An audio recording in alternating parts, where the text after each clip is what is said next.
All right, Steven. We're going to talk about what it's like to own a $37,000 Audi RS5, 65,000 miles on the RS5. I just feel comfortable in Audis. I mean, it's just like...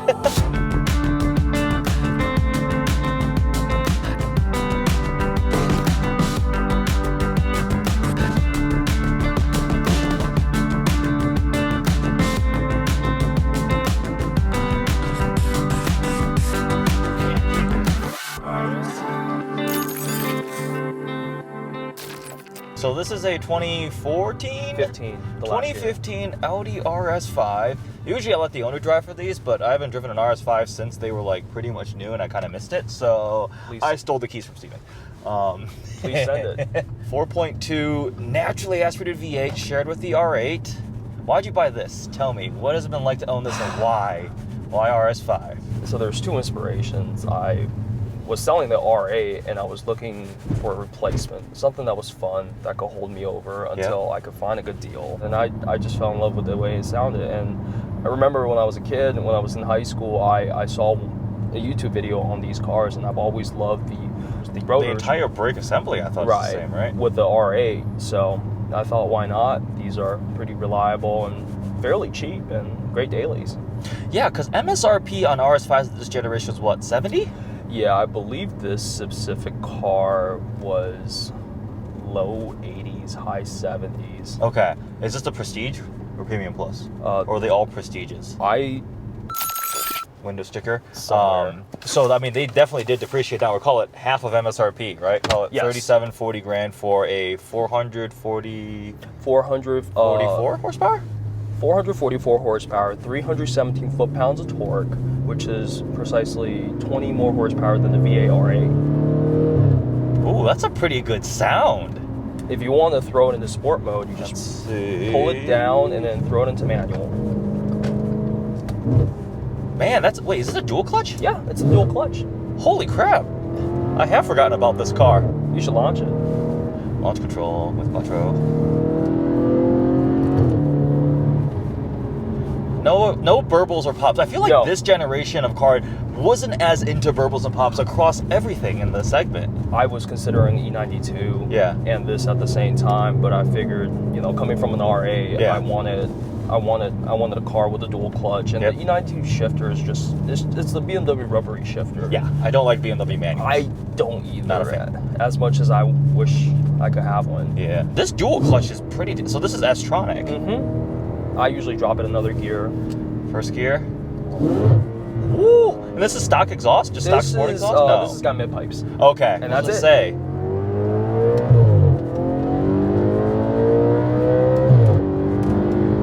And it revs to over 8,000 RPM. This is the R8 V8. It is. It's the 83. It's just front engine. 8,300 RPMs, I think. Yeah.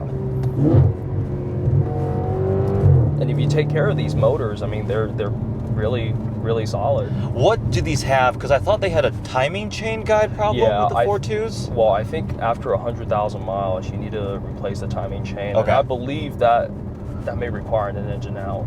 Because I think it was like at the back of the motor or something, and it was like, that's going to be an expensive one. I'm not going to have this car for that long, but you know, the prior owners, the first owner had Audi Care. Okay. And the second owner meticulously maintained this at Audi. Okay. And it was also just his highway daily, so he never really, he replaced it with a C8, a base C8. Oh.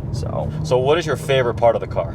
What do you love about the RS5? Oh my God, it's so comfortable. I've had multiple F8X cars, and they are just not this comfortable. They are not this planted. It is the best daily driver that I've had besides the Raptor. Okay. And it's great in the rain. Yeah, a Quattro, right? It's amazing in the rain, and I think it just sounds great. They do understand this. Maybe I was about to ask you, what do you hate about it? And one of the things I hate is how much they understeer. When we pop the hood, we're like, oh, no wonder. The entire V8 is like in front of the axle. Right, and it's quite heavy. This thing is, I think, around 4,200 pounds. Ooh, yeah. It's a pig. It's about 600 pounds heavier than the R8 V10 coupe, but it hooks, and it does everything you want to. It's not the most nimble sports car, and that's not what I'm looking for in the daily. What do you hate about it? It's quite slow. It's quite slow, but it's a love and hate relationship, because you can actually use the full amount of power without going to jail. Yep. The other thing I don't like about it is it does share a lot of parts with the some of the parts with the R8, and they can get quite expensive. I think the rotors and pads in the back alone is $1.5 grand.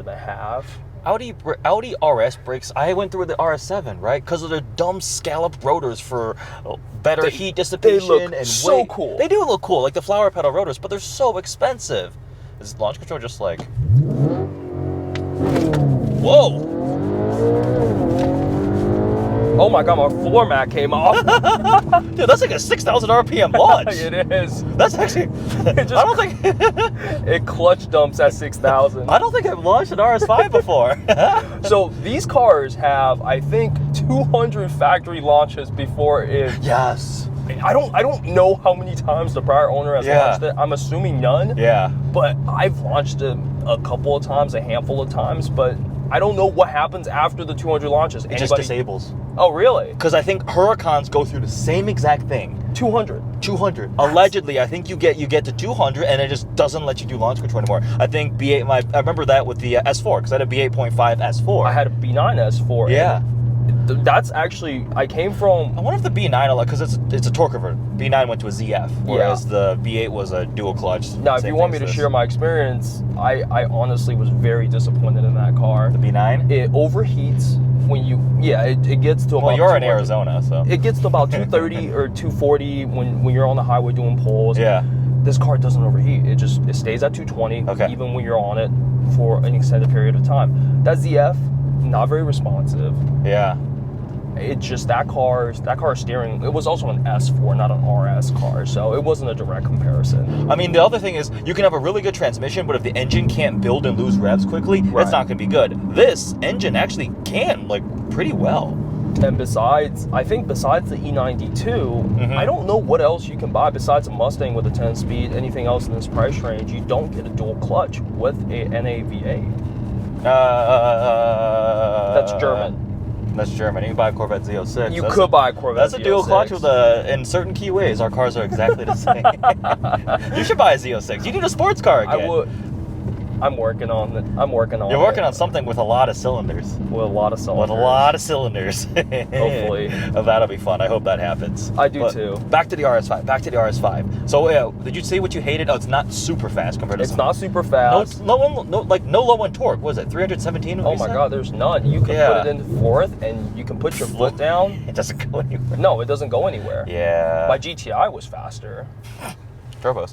So what other mods? It's got the mid pipe, which makes it sound really good. It's got a CarPlay, which is... Oh yeah, you have CarPlay on this thing. It's a kit. You can be wireless or wired. I prefer the wire way. Yeah. And it's got stock wheels, but it's got I believe the ECS spacers. Yeah. Makes it look much wider.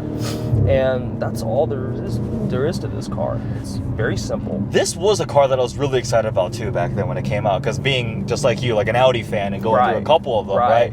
I love my S4, and this in many ways feels identical. The cluster layout, everything, like the buttons, it's so familiar because they're the same generation car. And the last thing is that this color is very subtle. I mean, this is Daytona, right? Yes, it's Daytona gray, and it looks like an A5. It's very subtle, very under the radar, but when you turn on the exhaust, it's a completely different animal. It does sound good. If you put it back into comfort, or if you just pull it down into drive. Drive, and where are your drive select modes? That's it. Oh, it's already individual, so it automatically puts it. Comfort gets very quiet. Still, you hear that V8 in the background. Was pretty good. Yeah, you do. When you get over 4,000, it opens the valves. It's a great road trip car. Yeah.